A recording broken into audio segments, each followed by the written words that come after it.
Hello everyone. Okay, so I just opened up a question, the first question in section 1.2, and I'm just going to show you how to manipulate the homework. There's lots of bells and whistles that comes with the software, and that's mostly what you're paying for. So I want to show you just exactly what you're getting out of this. So the very first question that I opened up, it's asking you to determine the place value of the digit 5 in the whole number. So it gives you this whole number 598. And it wants you to choose, okay, what place value does the digit 5 sit in? Is it in the hundreds place, the thousands place, the tens place, or the ones place? And again, as you watch the video, she explains what a place value is. Now, the ones value is obviously this first number, 8. I shouldn't say obviously. The ones value, you think about numbers like 1, 2, 3, 4, 5, 6, 7, 8, 9. Then you get into 10, that's 2 digits. So you start talking about the tens place. 9 is in the tens place. In the hundreds place, when you get to 100, you're looking at a number with 3 digits. So where does this number 5 sit within those 3 digits that we're staring at? Well, it sits in the hundreds place. We've got 500, and then we've got 90, and then we've got 8. So I would go for the hundreds place to check my answer. But let's assume maybe we picked the wrong thing. I'm going to say tens place. I'm going to say check answer. It'll tell me that I'm wrong, and then I can just hit OK, and it gives me another chance. It says, "Oh, are you sure? Try again. Let's get it wrong again. Let's say I say the thousands place, and I hit final check. It'll give you, I think it'll give you 2 or 3 attempts. Depends on the problem, I guess, whether it's multiple choice or true false or however it's laid out. But it says, sorry, the correct answer was the hundreds place. You answered the thousands place. Don't worry about that. Once you get it wrong, it's okay to just go back and redo it. It'll tell you the right answer. But notice down here, it just says similar question. Hit similar question. And it'll give you a new number. But you can see it's kind of the same problem. It's still asking, hey, where is this digit 5 in the whole number? Well, it's in the hundreds place. And we answered wrong the first time, and now we know that the correct answer is the hundreds place. But if we're still struggling and we're not sure if that's the right answer, notice I can check my answer and just get the points. And I can do this an unlimited number of times. There's no reason you should be getting a problem wrong and just leaving it wrong. You can get absolutely, with unlimited number of attempts, you can get 100% on all your homework assignments. That's the way I have it set up. I want you to learn the material, not to give up because it's frustrating. Yes, you'll get some wrong here and there, but go back and redo them. Hit similar question and it'll give you a second chance. So the benefit of the homework is that you're just going to be able to, you're just going to be able to beat it to death until you really understand the concepts. And there's so many bells and whistles. Maybe this number's a little bigger, things are getting a little trickier, or you move on to a different problem, it's got a different concept. As you're going through here, you may realize, all right, you know what, I need some help. I don't know how to do this problem. I think I just guessed, and I guessed right. And that's not good. Guessing is not good. You want to be sure. You want to be confident when it comes to math. So what you can do is scroll up to the top right here. There's this button that says Question Help. If you click on Question Help, that'll give you some options. You can go to the textbook.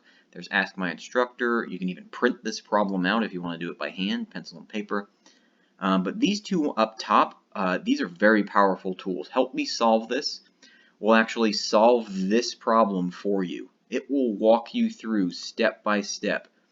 Notice there are 8 parts in this problem, and it will walk you through each part one at a time, telling you, okay, I can hit continue and it explains the next thing to me. I hit continue, it explains the next thing to me. And you can keep going through and it'll help you solve your problem, and it'll ask you questions as you go through, because right now it's asking you, the place value of the digit in the thousands column is thousands. What digit would the place in the thousands column? I think my screen's a little messed up there. This is all fuzzy. But as you walk through, it'll help you through the concept, and you can start filling in and answering things as you go through. At any point you feel like you're done and you realize, oh, that's where I messed up. Maybe I can just go back and do my problem. You can close this out, and then you can go back to your problem. But notice that the numbers just changed because it was solving your problem for you. So now it's going to give you a slightly different problem. That's one way of doing it.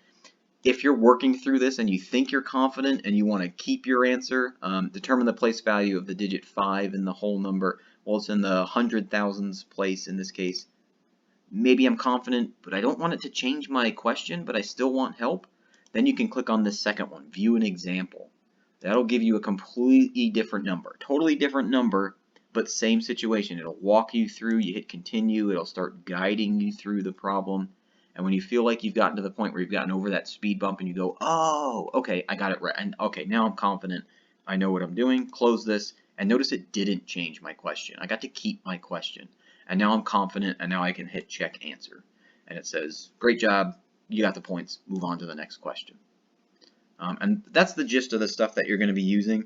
I try and recommend everyone watch all the videos first. Watch the author stand in front of the whiteboard, talk about the concepts, watch those videos, take notes while you're watching the videos, and then come to the homework and start knocking out the homework. But for these very first chapters, chapter 1, or I should say the very first sections, like 1.2, 1.3, 1.4, you might just want to give them a try. You probably have a good basic knowledge of numbers. When you get to things like adding and subtracting, those should be, basic things that most people are still on board with, no matter how long it's been since you've taken a math course. Multiplying and dividing. I've come across some people, very surprisingly, they realize they have a little bit more math skills than they give themselves credit for. They just need to really kind of, get the dust off. They need to get the rust out of the gears and get back into it. And then they start realizing, hey, you know what? I remember decimals. I was really good with decimals when I was in school.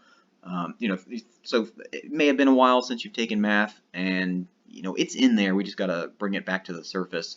Or maybe you're one of those people that just always thought, hey, I'm gonna suck at math forever.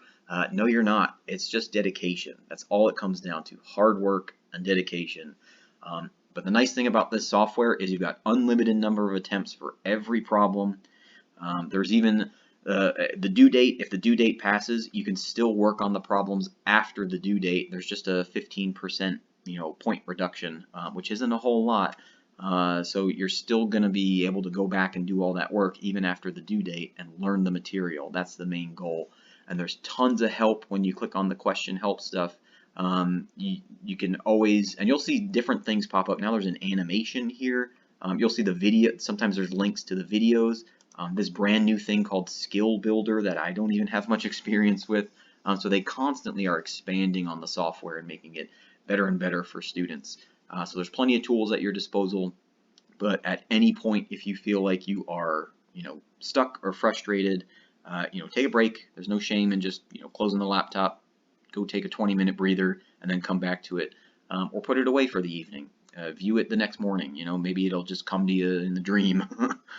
Sometimes you just gotta, give it up for a little while and then come back to it fresh and with a fresh look at it. But never feel like you can't email me, or don't feel ashamed to ask a question. I really just want to help you guys understand the material. So start working through the first couple sections. See how far you get, see how comfortable you feel. Again, this is going to be a fast class. I know it's a lot to digest in 6 weeks, but we are building a foundation. It's the basics of mathematics that we need to lay out first, and then in the future you can move up to higher and higher level courses. So this shouldn't be too much of a struggle for everyone in 6 weeks. But if you do feel like it's a little too fast and you need a little extra help, contact me. Go to the Academic Resource Center. Use all these extra tools that you've got at your disposal, and you should be okay. I think everyone should be okay in this course. So again, work on the homework. If you have any questions, let me know. And I hope you have a great semester.